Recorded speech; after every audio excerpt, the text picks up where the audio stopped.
നിങ്ങൾ കൊണ്ടുവന്ന 50,000 കൊണ്ട് എന്റെ കാര്യം നടക്കില്ല. ചുരുങ്ങിയ 4 ലക്ഷം രൂപയെങ്കിലും വേണം. ജയ, ഞാൻ പറയുന്നൊന്ന് കേൾക്കൂ.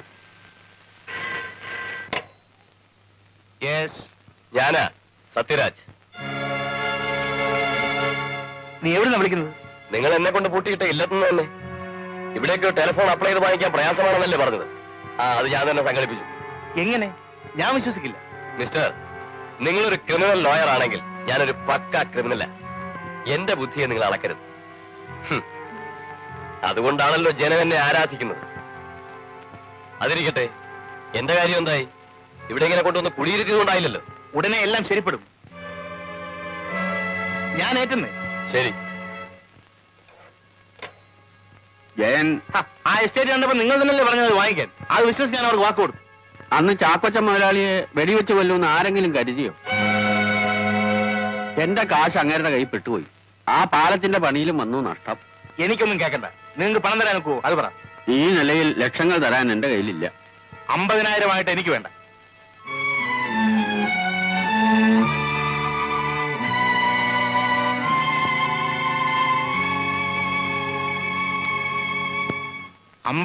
ഉലുവയായിട്ട് വന്നിരിക്കുന്നു ദരിദ്രവാസി. ഞാനൊരു പിച്ചക്കാരനാണെന്ന് കരുതിയോ നിന്റെ തന്ത? യോഗ്യനാണെന്ന് ധരിച്ചതാ തെറ്റിയത്. എന്താ നീ പറഞ്ഞത്? അല്ലെങ്കിൽ അത്രയേറെ സ്ത്രീധനം തന്നെ നിങ്ങളുടെ കൂടെ ഇറക്കി വിടില്ലായിരുന്നു. പിന്നെയും കാറിനും എസ്റ്റേറ്റിനും വേറെ എത്ര ആവശ്യം പറഞ്ഞ് നിങ്ങൾ വാങ്ങിച്ചു? ഇപ്പോഴും ചോദിക്കുന്നത് ലക്ഷങ്ങളല്ലേ? നാണമില്ലാതെ.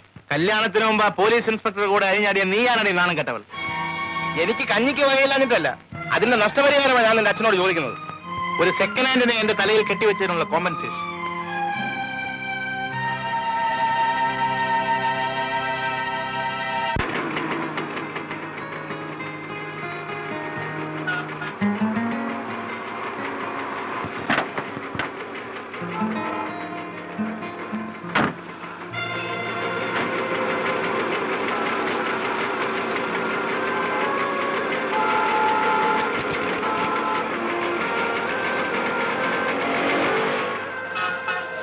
മകന്റെ ഗേൾഫ്രണ്ട് ആരാണെന്നറിയോ?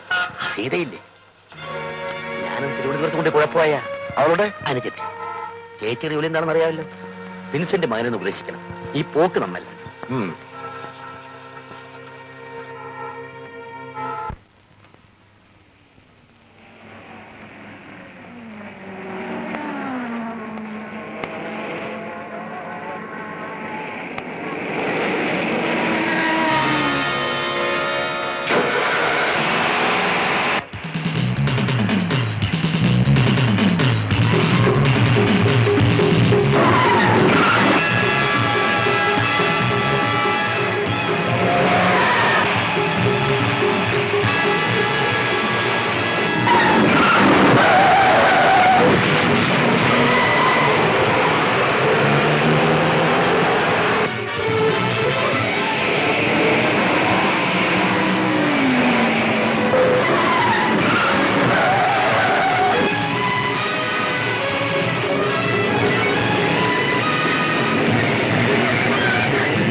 എന്താടാ ഇതിനകത്ത്?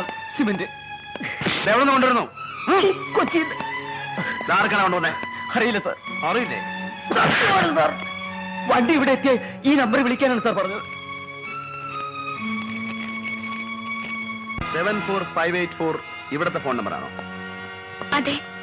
എനിക്ക് വീടൊന്ന് പരിശോധിക്കണം. സെർച്ച് വാറന്റ് ഉണ്ട്. ഐ എം സോറി, എന്റെ ഡ്യൂട്ടിയാണ്.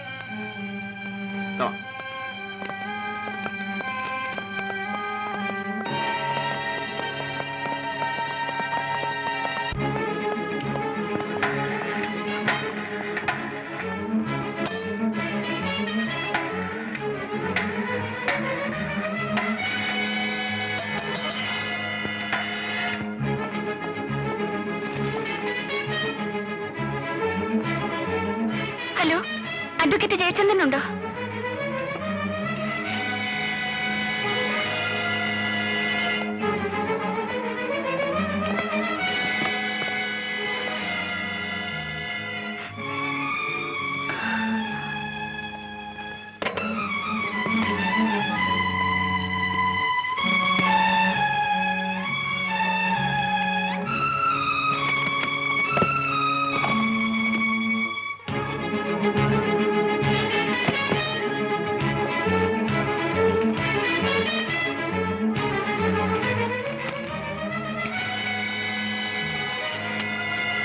ഏതാണ്ട് 2.5 കോടി രൂപയുടെ സിമന്റ് ഇറക്കുമതി ചെയ്തതായിട്ട് ഈ ഫയലിൽ കാണുന്നുണ്ട് സർ.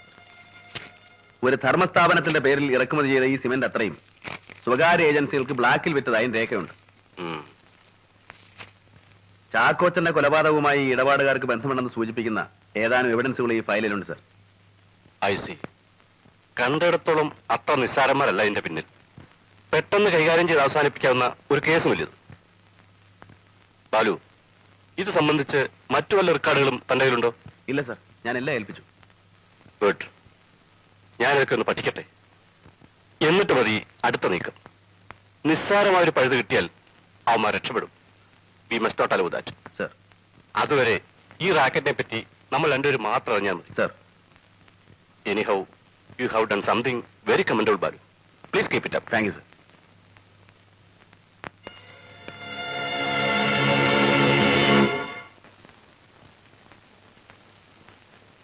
വക്കീലിന്റെ വീട്ടിൽ റെയ്ഡ് നടന്ന വിവരം വിൻസെന്റ് വിളിച്ച് പറയുമ്പോൾ ഞാൻ സ്ഥലത്തുണ്ടായി.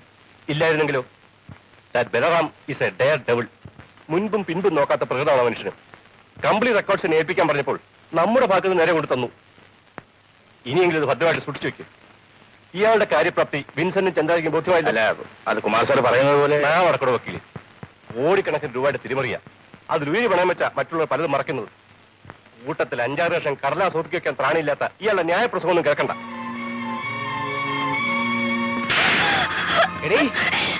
എന്നെ കുരുതി കൊടുക്കാൻ നീ അന്യനൊടുക്കുന്ന വാതിൽ തുറന്നു കൊടുക്കില്ലേ? ആണുങ്ങളില്ലാത്ത വീട്ടിൽ കിടക്കരുതെന്ന് നിനക്ക് പറഞ്ഞുകൂടെ? ഇവിടെ നല്ല ഫയലും റെക്കോർഡ് എടുത്തുകൊണ്ട് പോകുന്നത് നീ നോക്കിയിരുന്നില്ലേ? സെർച്ച് വാറന്റായിട്ട് പോലീസ് ഉദ്യോഗസ്ഥൻ കടന്നു വരുമ്പോ പിന്നെ പരവനാണ് ഇവർക്ക് താലപ്പൊലി എടുത്ത് സ്വീകരിക്കാമായിരുന്നു.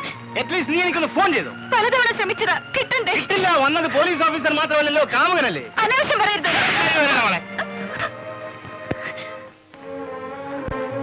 അനാവശ്യം. ഈ വീട്ടിൽ ഫയലും റെക്കോർഡും മാത്രമല്ല, നിന്നെയും ഞാൻ സൂക്ഷിച്ചു വെച്ചിരിക്കുക. ഞാനില്ലാത്തപ്പോൾ അവൻ ഇനിയും കടന്നു വന്നാൽ നീ അതിനും വാല് തുറന്നു കൊടുക്കുമല്ലോ. അതെ, തുറന്നു കൊടുക്കും. എന്താണ് നീ പറഞ്ഞത്?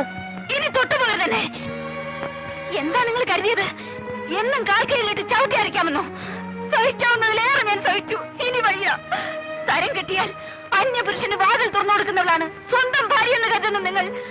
ആളാണെങ്കിൽ എന്നെ അടിച്ചിറക്കണം. അതിനുള്ള നട്ടല് നിങ്ങൾക്കില്ലെങ്കിൽ ഞാൻ തന്നെ ഇറങ്ങാം.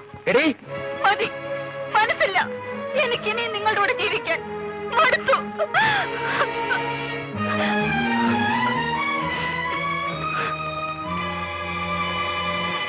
Hello, is it Hong Kong 62616557? I M Sathyaraj here. 2 ദിവസമായി ട്രൈ ചെയ്യുന്നു. 10 ദിവസത്തിനായി ഞാൻ പുറപ്പെടും. സിലോൺ വരെ കപ്പലില്ല, അവിടുന്ന് ഫ്ലൈറ്റിൽ. വേണ്ട ഏർപ്പാടുകൾ ഇവർ ചെയ്തിട്ടുണ്ട്. കൊളംബോ അക്കൗണ്ടിലേക്ക് $10,000 ഉടനെ ട്രാൻസ്ഫർ ചെയ്യണം. ബാക്കിയൊക്കെ ഞാനവിടെ വന്നിട്ട്. Okay, all right. ഓഹോ, അപ്പൊ ഇതായിരുന്നുവല്ലേ ഉദ്ദേശം? രക്ഷപ്പെടുന്നത് വരെ സുരക്ഷിതമായൊരു താവളം. ഈ വീട് ഒരു മറ. അതെ, അല്ലാതെ എന്താ കരുതിയത്? കാലാകാലം നിങ്ങളുടെ ഉപ്പും ചോർന്നും കൂടെ കൂടണമെന്ന്. നോക്ക്, ചെയ്യാൻ കഴിയുമെന്ന് പരിപൂർണ്ണ വിശ്വാസമുള്ള കാര്യങ്ങളെ സത്യരാജ് ഏറ്റെടുക്കാറുള്ളൂ. നിങ്ങൾ ആവശ്യപ്പെട്ട് നടക്കാം. ഇവിടുന്ന് പോകുന്നതിന് മുമ്പ് തന്നെ ഞാനത് ചെയ്തിരിക്കും. അതിൽ ഓർമ്മപ്പെടുത്തലിന്റെ ആവശ്യമില്ല. ഈ സംശയം I just don't like it.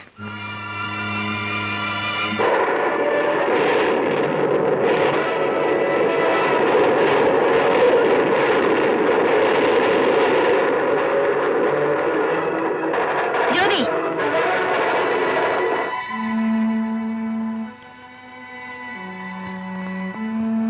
ഇയാൾക്കെന്താ ഇവിടെ കാര്യം? ഇതിവിടെ ആര് കൊണ്ടുവന്നു? ബെന്നി.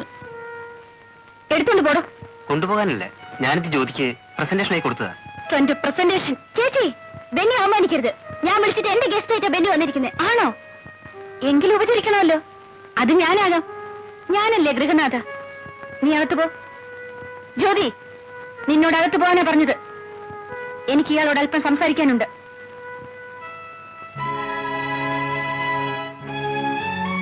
ഇത്രയും വലിയൊരു സമ്മാനം എന്റെ അനിയത്തിക്ക് കൊടുക്കാൻ മാത്രം നീ അവളും തമ്മിലുള്ള ബന്ധം? ഞങ്ങൾ തമ്മിൽ സ്നേഹമാണ്. എടോ, വില കൊടുത്ത് വാങ്ങാൻ കഴിയുന്ന സ്നേഹം പുരുഷന് നിന്നെപ്പോലൊരു പണക്കാരന്റെ മകന് വലിയൊരു ക്രെഡിറ്റ് ആണ്. ആ സ്നേഹം വിറ്റ് ജീവിക്കാൻ എന്റെ അനിയത്തിയെ ഞാൻ വിട്ടുതരില്ല. അതിനുവേണ്ടിയല്ല ഞാൻ അവളെ വളർത്തുന്നത്.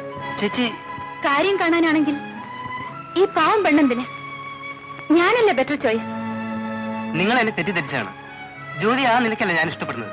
പിന്നെ വിൻസെന്റ് മുതലാളിയുടെ മകൻ എന്റെ അനിയത്തിയെ കല്യാണം കഴിക്കുമെന്നാണോ പറഞ്ഞു വരുന്നത്? അതെ. നിന്റെ അപ്പൻ അതിനെ സമ്മതിക്കുമോ? നിന്റെ സമുദായം അംഗീകരിക്കുമോ? അവരെയൊക്കെ എതിർത്തുകൊണ്ട് എന്റെ അനിയത്തെ സ്വീകരിക്കാനുള്ള ചങ്കൂറ്റം നിനക്കുണ്ടോ? ഉണ്ട്. എങ്കിലത് ആദ്യം നടക്കട്ടെ. ജ്യോതിയെ കാണുന്നതും ഈ സ്നേഹം പ്രകടിപ്പിക്കുന്നതും എന്നിട്ട് മതി. മനസ്സിലായില്ലേ? മനസ്സിലായി. ഞാനോ പിഴച്ചവള. ഇനി ഒരു വീഴ്ച കൂടി താങ്ങാൻ ഈ പാവം കുടുംബത്തിന് കഴിയില്ല. ഞങ്ങളെ ഉപദ്രവിക്കരുത് ബെന്നി, പ്ലീസ്. അനിയൻ പോ.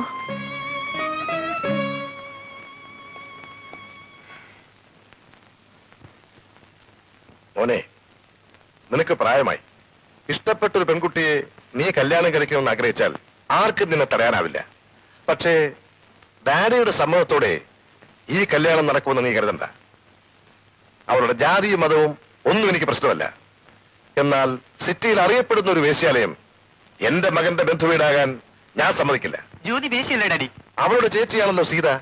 അവൾ ഏതെല്ലാം ഹോട്ടലുകളിൽ ആരുടെയെല്ലാം കൂടി അന്തിയിറങ്ങിയിട്ടുണ്ടെന്ന് കുറെയൊക്കെ എനിക്കും അറിയാം. വേണ്ട മോനെ, നമുക്കിത് കൊള്ളില്ല. ഞാൻ തീരുമാനിച്ചതാണ്. വാക്ക് കൊടുക്കുകയും ചെയ്തു. ഇനി ആരെതിർത്തിട്ടും കാര്യമില്ല. ജ്യോതി ഞാൻ കല്യാണം കഴിക്കും. നീ ഒരു വിഡ്ഢിയാണടാ മോനെ. മുമ്പ് പോളിറ്റിക്സിനോടായിരുന്നു നിനക്ക് പ്രേമം. ഇതുപോലെ അവിടെയും നിനക്ക് പഴച്ചു. കൊള്ളാവുന്ന രാഷ്ട്രീയ പാർട്ടികൾ ഇവിടെ എത്രയുണ്ട്. അതിലൊന്നിന്റെ യൂത്ത് ലീഡറായി ഒരു MLA-യോ മന്ത്രിയോ ആകാൻ ശ്രമിച്ചിരുന്നെങ്കിൽ എനിക്ക് എന്താ അഭിമാനമായിരുന്നു. എന്നാൽ മനുഷ്യൻ കയറി ചെല്ലാൻ പറ്റാത്തടത്താണ് നീ ചെന്നപ്പെട്ടത്. നാട്ടിൽ കലാപമുണ്ടാക്കി അധികാരം പിടിച്ചെടുക്കാൻ ശ്രമിച്ച ചില വിഡ്ഢികളുടെ കൂടെ. അതിൽ നിന്നും നിന്നെ വേർപെടുത്താൻ ഈ ഡാഡി എത്ര കഷ്ടപ്പെട്ടു, എത്ര ലക്ഷം രൂപ ചെലവഴിച്ചു എന്ന് നിനക്കറിയാമോ? അറിയാം. മകനെ രക്ഷിക്കാൻ അവന്റെ പാവം കൂട്ടുകാരനോട് നിങ്ങൾ കാണിച്ച ക്രൂരത എനിക്കറിയാം. എന്ത് ക്രൂരത? എനിക്ക് ഭാര്യയില്ല, മറ്റു ബന്ധുക്കളുമില്ല. ആകപ്പാടെ ഉള്ളത് നീ ഒരു മോനാണ്. നിന്നെ വഴിപഴപ്പിക്കുന്നവരെ എന്ത് കടുങ്കൈ ചെയ്തും ഞാൻ മാറ്റും. ഈ പെണ്ണുമായുള്ള നിന്റെ ബന്ധത്തിലും അത് തന്നെയായിരിക്കും സംഭവിക്കുക. അല്ലാതെ എന്റെ മകനെ എനിക്ക് കൊല്ലാനൊക്കൂ? ഡാഡി, എന്നെ കൊണ്ട് ഇനിയൊരു മഹാപാപം നീ ചെയ്യിക്കരുത്. ഇല്ല, നിങ്ങൾക്കത് ചെയ്യാൻ കഴിയില്ല.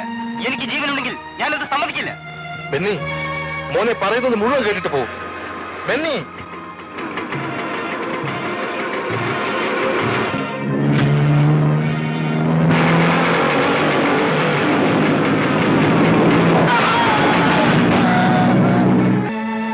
മന്ത്രിയുടെ കാറാ.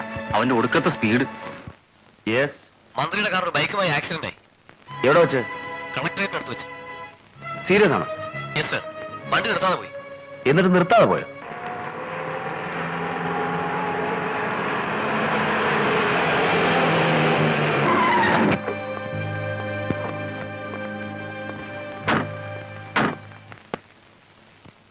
സാർ, വഴിക്ക് വെച്ച് ഈ വണ്ടി ഒരു ബൈക്കുമായിട്ട് ഒരു ആക്സിഡന്റ് ഉണ്ടായി. യെസ്. അടുത്ത പോലീസ് സ്റ്റേഷൻ റിപ്പോർട്ട് ചെയ്തേക്കൂ. ആ പയ്യന്റെ നില കുറച്ച് സീരിയസ് ആണ് സാർ. ചത്തോ? അറിയില്ല. മിസ്റ്റർ, ഒന്ന് ഇറങ്ങണം. എന്തിനാ ഇറങ്ങണം മിസ്റ്റർ, പറയാം. താനാരോ എന്നോട് ഇറങ്ങാനല്ലോ പറഞ്ഞത്.